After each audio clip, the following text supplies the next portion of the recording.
So many times when I'm at home cooking dinner, I think to myself how I'm basically responsible for feeding and nourishing these four tiny people, along with myself, and most of the time my husband as well, since he's always at work and coming home tired at the end of the day, and we just don't have money to go pick up takeout whenever everyone is hungry.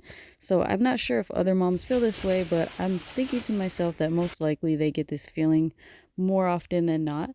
And so I figured I might be able to share a few tips after having four kids and four picky eaters. I feel like I've been able to pretty much simplify this. I mean, for example, have you ever been out grocery shopping all day and you're so tired and you come home and everybody's starving, but dinner won't be ready for a while and you just want everybody to have something to eat so everybody feels satisfied and you're not rushing to make dinner, or you're at like a kids class or the park all day and you come home and the kids want to eat or they don't like what you're eating. So I've come up with 5 of my top tips to simplify feeding those picky eaters and making sure you eat as well and have food for parents. So which brings me to my first tip is just basically don't overcomplicate it. It's so simple to feed the kids, and I remember so many times thinking about how I need to make them these fancy meals and they need like this full blown 5 course meal to be healthy and nutritious, or something that they'll like because they're so picky. But really, it's not that hard at all. If you think about, if you go to a restaurant and the kids are ordering off the kids menu, most of the time what's on there? Mac and cheese, chicken and tenders, hamburgers.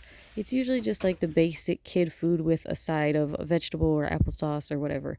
So why can't we do the same at home? We don't eat meat at home. We eat seafood, but I still allow my kids to decide if they want to eat meat. 2 of them still like meat, but not in the house, mostly just at takeout. So I don't have to worry about that. But then it comes down to trying to find snacks for them. So as you can see here, I've made different plates for different kids. One kid loves peanut butter, so I'll just throw some peanut butter on bread with some string cheese and some goldfish or maybe a fruit and something to drink, and they're satisfied for a few hours so I can make dinner. Another kid wanted a cheese quesadilla with some tahini and cucumbers, so I made that. My other daughter just wants like easy stuff like goldfish and fruit, and it's just so simple. It doesn't have to be something super fancy. I had leftover bean dip and one of my kids just wanted to eat that with some fruit.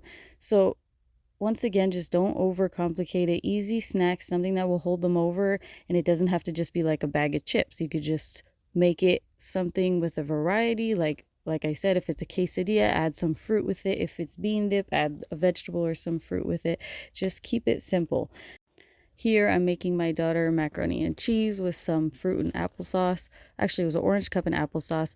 I don't like to give them a bunch of stuff like macaroni and cheese, but I try to at least buy a healthier one from Trader Joe's than the Kraft. But this is not all the time. I try to rotate the things they eat, and this is just once in a while, but it's just a good idea. So first tip, just keep it simple. Kids' foods, and usually they like that better anyways. And then my second tip would be to, if you can, you see the plates that I'm using are divider plates. I recently bought these from Amazon after watching all these Pinterest videos, and let me tell you, it helps so much. Kids just like to know that they have options. For some reason, it just makes them want to eat the food more. Even if I put 3 options on a regular plate, it just doesn't look as desirable. So once I bought these plates, I swear everything I've put on them in front of my kids, they'd get so excited to eat it. And then if they don't like one thing on the plate, that's fine. They still have 2 options.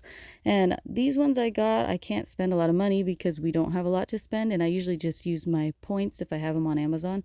This one I got 5 plates for $10, and we just reuse these all the time. Just like my name is Paper Plates, we used to just use paper plates all the time, but it got very expensive, and I wanted to see if maybe this would help my toddler be a little less picky, and it definitely did. So if you can and you have the option to, I would purchase plates like this. You might even find them cheaper at like Walmart, and just see if that helps them feel like they have more options, and then your picky eaters might be more likely to eat the things that you give them. And then for number 3, I know a lot of moms like me worry that your kids aren't getting enough fruit or vegetables in their diet. I had a friend tell me that her daughter hated all kinds of fruits and vegetables, but she didn't worry about her eating them at dinner time because she would blend them up every week into a smoothie and then freeze them into ice cube trays with popsicle sticks in it and make little popsicles. And her daughter did not know the difference. So she's eating fruits and vegetables every day in these popsicles so that when her mom is giving her meals, she doesn't have to worry about, okay, she does not want to eat that broccoli on her plate because she knows she already had her serving of fruits and vegetables. I don't do the popsicles, but we eat tons of smoothies. As you've seen in my other videos, if you're new here, I make tons of smoothies. My kids don't like vegetables in their smoothies and they will sniff it out. So we just stick with different fruits. But since we eat mostly vegetarian foods, we eat tons of vegetables mixed in with almost every meal. And especially when I make soups, I make my own veggie broth.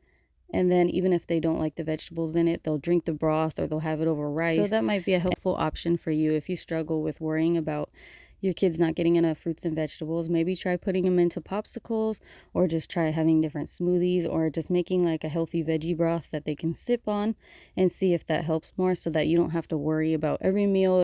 If there's something they don't like, then it's no big deal because you know that they're getting their fruits and vegetables somewhere. Right here, I'm making in the background one of the meals we had for dinner this week. It was soy chorizo with potatoes, and then I made a vegetarian style Mexican rice and some pinto beans. I made mine with the chorizo mixed with eggs and made it into a burrito and ate it with rice and beans. And then some of my kids don't like that and they're picky, so I made theirs into a taco without the eggs because they don't like the eggs. But it's easy to accommodate other kids if you just try to be flexible, and like I said, just keep it super simple.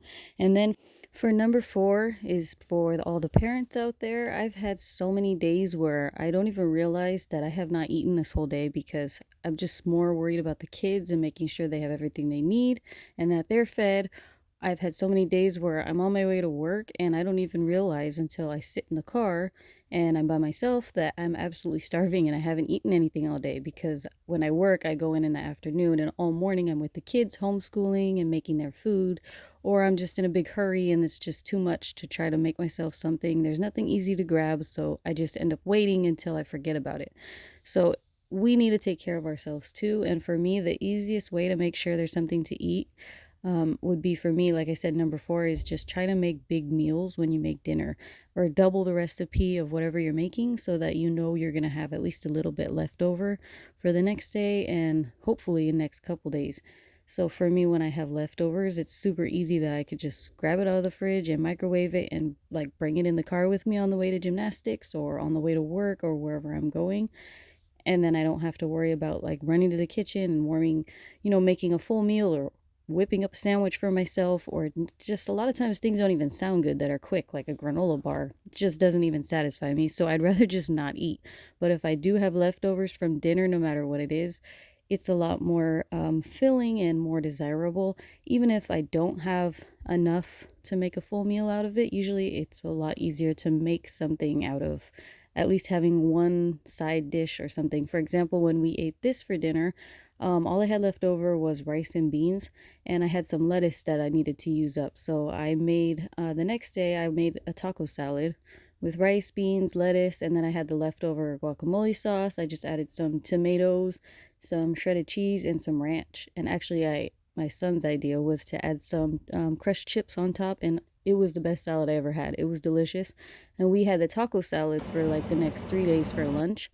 And that saved me because usually, like I said, I just forget so many times to eat, and we just need to make sure that we take care of ourselves so that we can take care of our families. So that would be my number 4, is if you can, when you do make dinner, if you're already in there making the food, try to make extra so you have leftovers for the next day. And then for number 5, if you worry about your kids drinking enough water like I used to, get them their own water cups. For some reason, if they just have their own water bottle, like one of these that I have, they drink so much more water. I'm refilling these constantly throughout the day. But when they don't have one, I feel like they never drink water. They're reluctant to grab a glass of water or even a regular water bottle. Just for some reason, just having their own individual cup. It could be a cheap Dollar Tree cup. It could be a cheap one from Ross. Like this one was about $3. But as long as they have one, they're way more likely to drink it, and then you don't have to worry as much. But you can get BPA free ones even at Dollar Tree or at Ross or Walmart if you're worried about that. But those are my 5 tips after having 4 kids of ways to just simplify meal times and make sure that I feel comfortable that they're getting everything they need, and helping myself make sure I get everything I need. So hopefully that helps somebody else. And if you guys have any questions, please leave it in the comments. And thank you guys for watching. I'll see you guys on the next one, and God bless.